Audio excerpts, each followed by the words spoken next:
right, we're going. Hello, Marley. How are you today? Oh, hi. I'm great. How are you? I am doing well. I'm super excited to have you on this interview to chat about all the things that you have going on and pick your brain and get information out of you to provide to the listeners today, because what you do, what you know, and the insight you can provide is super valuable. And I know that it will benefit our audience. So I'm glad to have you here. Yeah, let's do it. Cool. So my first question to you is, for those who have yet to implement a content strategy or even see the benefit in it, will you please explain why content is such a valuable asset to the growth of a business? Well, if you don't have content out there, it's kind of like being at a cocktail party and standing in the corner, like facing the wall. Like you need to get your message out there and meet people and tell people what you're all about. So if anyone's like, oh, I don't need content, maybe that works for you, but long term, how are you going to make the impact and the profit that you want to make? So content for me is the biggest thing, and our foundation has always been through YouTube, because I mean, let's look at Facebook. If you post something on Facebook or Instagram, how long does it last? Maybe a couple days. But with YouTube, because it's not a social media platform, it's a search engine, you have the opportunity for that video to be like a salesperson who is constantly spreading your message around the world, around the clock, perpetually, forever, and you don't have to pay them. Like, you've made that video once and it still brings you returns, like an ROI and an ROT. I just made that up, return on time too, because you made that video once and it's still doing the work for you. So to me, that sounds pretty efficient, pretty smart. Yeah, I love it. And we have a mutual friend who I just got introduced to, Brandon Fisher, who created, this is a plug to him real fast, who created Live Pigeon, which Yeah. is super awesome, by the way. Him and I are still trying to work out how we can provide that to our audience. But how beneficial is live video? Obviously, I know the benefits of it from Facebook. How beneficial is it to YouTube?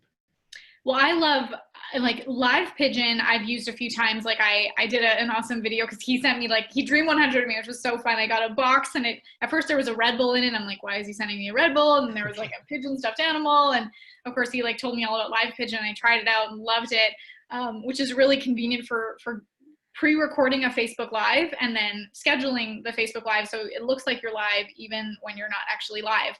And also you can use it on YouTube. So it's also great to use for YouTube, because doing YouTube Lives is going to help you with your engagement. And of course, the more that YouTube sees that you're engaging people through your platform, the more through their platform, the more they're going to keep boosting your videos and showing your videos to more people, which is what we all want, to be able to create that one video and have the platform disperse it to everyone looking for that kind of content. So doing YouTube Lives is really beneficial for that. So if you're ever someone that's like, I don't have time to go live, do you have time to pre-record it and schedule them so that you can like maybe batch film your pre-recorded videos and then just schedule them through Live Pigeon is like perfect combination right there. So the concept and the benefit from the algorithms on all platforms is pretty much the same. Yeah, like every platform, they want to keep people on their platform. So if they see that people are engaged, that they're watching, they're going to put your content in front of more people. Even on Facebook and Instagram, which I've been saying, like, I love YouTube for the fact that your content, it compounds, kind of like, think of like compounding interest. Like your videos, the more videos you have, the more attention you own, instead of like renting that space on Facebook where it just disappears. And if you want to keep boosting it up in the timeline, you have to pay for it. You have to keep putting money into Facebook ads for it to keep showing up. So yeah, like every platform is valuing video the highest and is valuing the creators that make content that people engage and watch.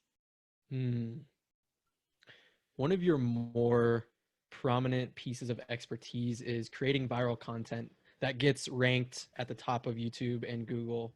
And without, diminishing your services or giving everything away, how can listeners start moving in the right direction towards creating valuable content?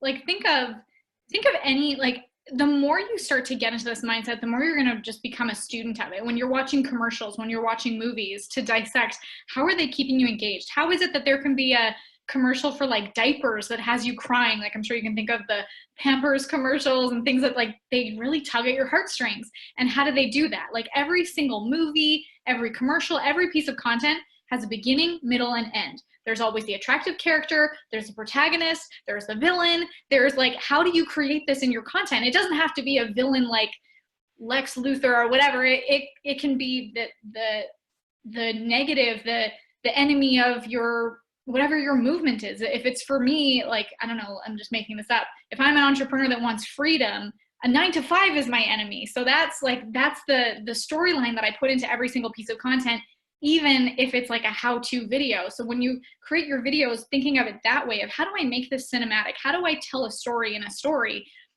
Like every single video, even if you think that it's like a boring how-to video, has a story. You just have to find the elements and how you create the beginning, the middle, the end, the protagonist, the antagonist, and how they overcome that challenge, whether you're speaking first person or third person. So create your content looking at it in that kind of framework. I'm going to go ahead and speak for most of the people listening, only because I'm curious myself as well. We're talking about all these cool things, creating a story in your content, creating a bunch of content, posting on YouTube, posting on Facebook, all that stuff. And then we have all the other things in our business that are stopping us from doing this because, you know, it's more of a long-term effect. Like you said, it lasts forever. How does a business owner in particular go about creating that content and implementing that into their growth strategy and getting around the fear of, you know, taking up too much time out of revenue producing activities that may be benefiting them in the moment and doing this? The reason why we talk about this is exactly those things, because you need to have a structure, a system around you that builds this out for you so that you can hands-free lead your movement, so that you have the time to be putting into your revenue generating opportunities, that you have the time to be doing the things that are actually leading your movement, that are building your business, and also balancing your family. Because a lot of us entrepreneurs, why do we become entrepreneurs? To be able to give the best of ourselves to our family and to have the opportunities that maybe we didn't have when we were growing up. So having the systems, having a team, having the people around you. But even if you are doing it yourself, one of the things that I started with and that we teach is batch filming. So instead of being reactive to your content going, oh, I have to do a Facebook Live or I have to put out this video, but I also have all these interviews and work and webinars and things that I have to do, I don't want anyone to feel like I have to do this, that it's a chore. So we have systems and we also have services where like we do it all for them, that whether you're batch filming it or we're batch filming it, creating the content, what we recommend is for every single entrepreneur is they're batching everything that they're doing. So we batch script their content, batch script their videos. Like I have a masterclass where I teach how to create 60 days of video content in 8 hours. We also, when we work with clients, film 6 months of content in 3 days. So think of it that way, that if you are creating all of this content in a short amount of time, you don't have to be thinking about it every single day, because even that context switching of, okay, I have to film the video. Now I have to get into like webinar mode.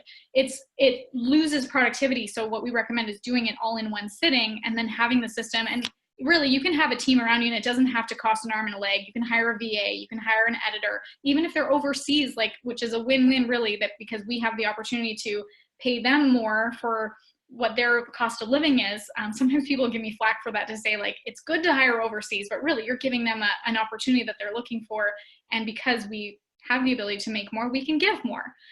So really, like, batch your content and build a team around you. You're not the first person to come in here and say those things. I wonder why. Yeah, build a team. That really is what it is. Yep.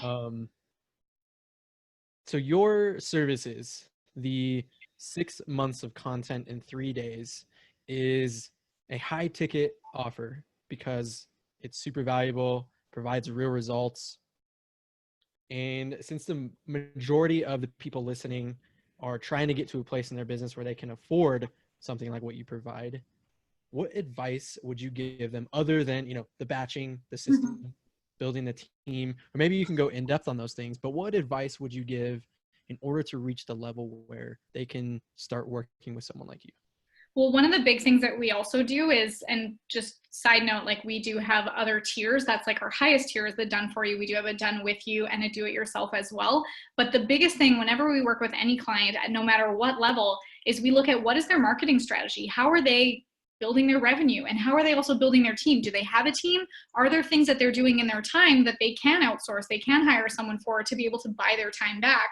And then looking at their value ladder. And so we look at their value ladder, and then we create the visibility ladder. So how we are creating all of their omnipresent content to then go into and integrate with their value ladder. So we look at their core offer, we look at their high ticket, and if they don't have that already, we help them to build that out, to go, this is what you're currently selling, this is how you can sell it more efficiently to make an even bigger impact and a bigger profit, and then create the content around it that's going to consistently sell it. Because as I mentioned, when you use YouTube as your platform, it's content that is compounding, that people are finding all day, every day, potentially signing up and joining your lead magnets, joining your email list, and being nurtured into the sale all day, every day, instead of feeling like I have to do a Facebook Live to be able to get new leads, which I actually heard from someone recently saying, I've been doing Facebook Lives every day for 2 years, but imagine where I could be if I had invested that time into YouTube instead, because then they'd be like, while we're having this conversation, still be generating leads, but because they didn't do a Facebook Live that day, they didn't get any new leads.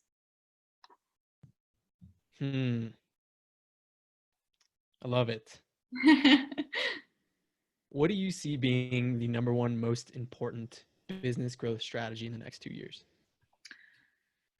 Honestly, I can talk about content and YouTube marketing and lead generation through video all day, every day. But the biggest shift for me was learning that I can't do it all myself and building a team around me. That a lot of times when we start our businesses, we think that we have to do everything ourselves. We're like the chief everything officer. And that's how it starts, of course, because we are bootstrapping it. We're building our business to a place where we have more freedom, and then we can buy back more time. And so understanding that I can hire other people that are even better than me at the skills that I thought that I was a unicorn, I was the only person that could do that. Building a team and being and just growing in my skills as a leader has been the biggest shift to my business. Were you building a team when you first started out, or was it after you hit a certain point in your business where you started outsourcing work? When I first started, I did everything myself for quite a long time. I would say about the first year. And then I got to a point where I was just, the biggest frustration, this was like the first biggest frustration for me, was the time I was spending on video editing. Because as you know, video editing is quite time consuming. There's all the small little details, and I'm a very creative person and didn't want to just like miss any of those steps or like half-ass it. So the first hire that I had was a video editor. And then from there, it was like, whatever the next frustration was, or wherever I felt like I was spending my time that wasn't the best use of my time, that would be the next hire, which was then my husband. My husband left his 9-to-5 to join me in the business. And then I hired my brother. And then after that, I needed another video editor. So I'm even now to this day constantly like doing a time study to audit, where am I spending most of my time? Is that strategic? Is this tactical? What can I offload? What are my actual strengths? What do I enjoy doing? And what's going to actually move the needle in the business? And if it's not, if it's something that someone else can do, then I need to hire for that. I hope that you listening to this are starting to catch on to the theme of all of these quote unquote successful entrepreneurs, the ones that have been where you're trying to get to. They all have this commonality, which is systems, build a team, offload the things that are taking up too much of your time. So Marley, I love that you are just another one of those people who are providing the insight that's going to help everyone get to the next step in their business. And so now I want to get to know you a little bit better. So I have some rapid fire questions for you. Feel free to go in depth on any of them, but Fun. The first one is, what is one non-negotiable habit you implement every single day? My day timer. Like, I have to have everything in my brain out on paper. What is one book you wish everyone in the world would read? Expert Secrets. That was a good one. Yeah.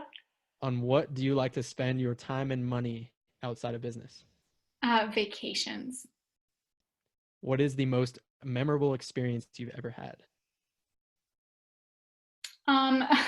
Recently, my husband threw me prom because when I was in high school, I didn't have a good prom and he didn't go to prom. So he recreated prom for us as like the best date ever.